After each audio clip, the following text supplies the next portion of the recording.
Good afternoon, folks. Hope we're all doing well today. Okay, continuing on from the last video. Let's take a look at chapter 11 now, which is called a politically binding mandate. The chapter begins with quotes from John Lennon and Barack Obama.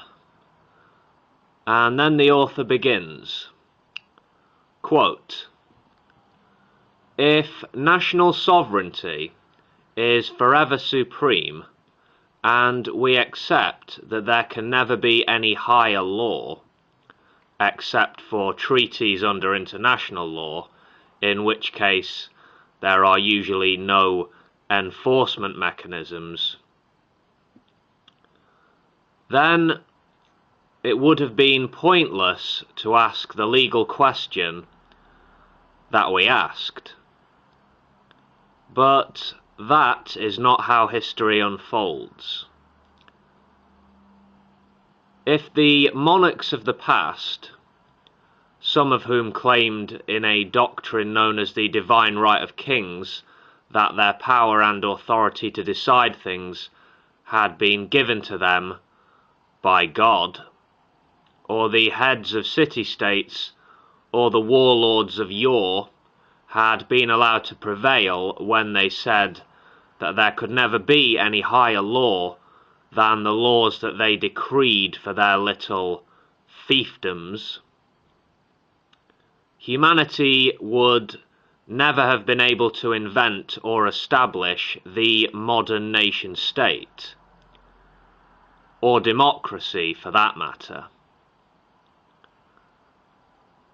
No one national constitution has any provision saying how the nation would respond to a collected and verified mandate from the entire human race, for the very good reason that no constitutional framer in the past anticipated such an eventuality.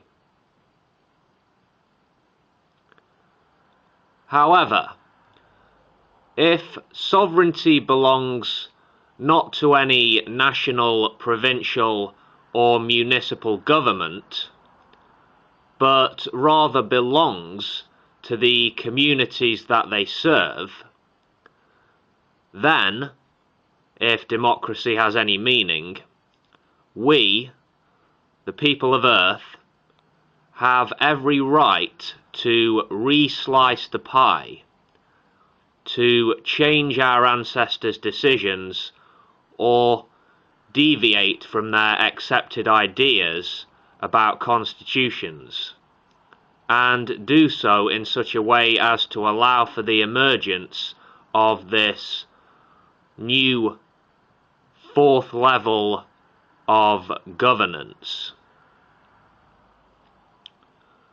In other words, if our question about the legal significance of a strong mandate emerging from a global referendum on democratic world parliament can not be definitively answered at this time, it is therefore a political question, an issue that we now have to address in political terms.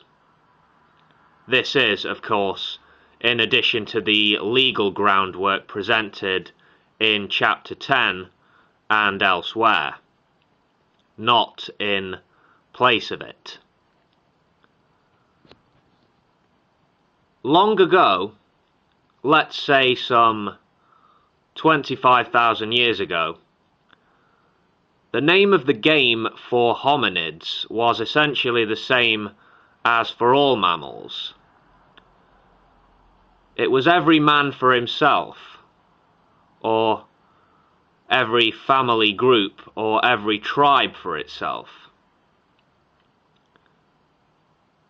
If there had been the word sovereignty, it would have meant that you as an individual were allowed to do whatever you wanted, or, more to the point, whatever you could get away with without getting eaten by a predator or beaten up by one or more of your own species. But somehow, clearly not by voting, every tribe or pack ended up with a leader, and that person's role was to enhance the odds of survival for the whole group. Virtually all leaders were male, and any leader could be ousted in combat by another strong young male, or presumably by a hideously strong female. And the tribe as a whole was in no position to disagree with the outcome or with the process. That is simply how life was for early humans, and it is how life still is for chimps, wolves, and other wild mammals. In other words, sovereignty was a trait that belonged to the individual. Or we can say it resided in the community.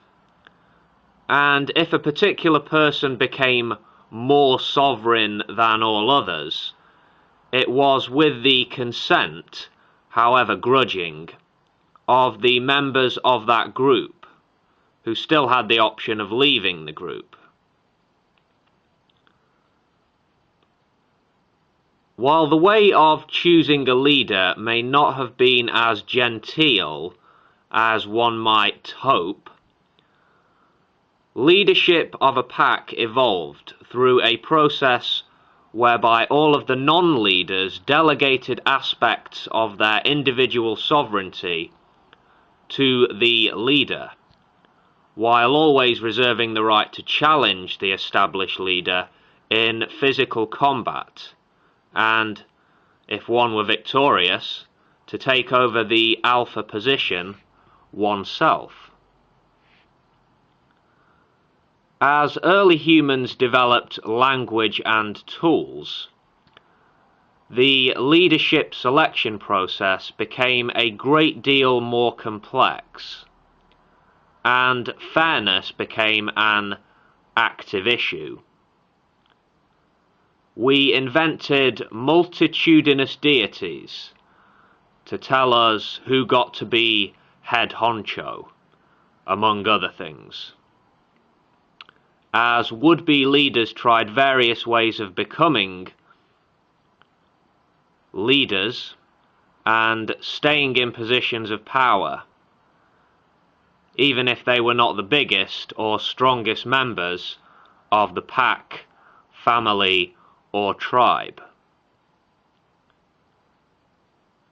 As our species developed agriculture and a few items of technology, larger and larger tribes became both possible and necessary, and more individual sovereignty had to be delegated from all non-leaders to a leader or to a leadership group. And in the same tradition wherein a prey animal is killed and its body is possessed by the predator who killed it, chunks of land, territories that were later called nations or kingdoms or empires, were simply claimed as if they were owned by the tribe. This through a monarch, or a chief, or a warlord, or some such. The real point of all this is that, by whatever means, individuals had to assign a portion of their personal sovereignty, often more than the non-leaders would have liked, to the leader of the pack, in return for which these commoners were supposed to gain a far greater measure of security and pride, I suppose. End quote. Okay, that's enough for now, I think. I'll pick up pretty much where I left off next time. Until then, catch you later, folks. Best wishes.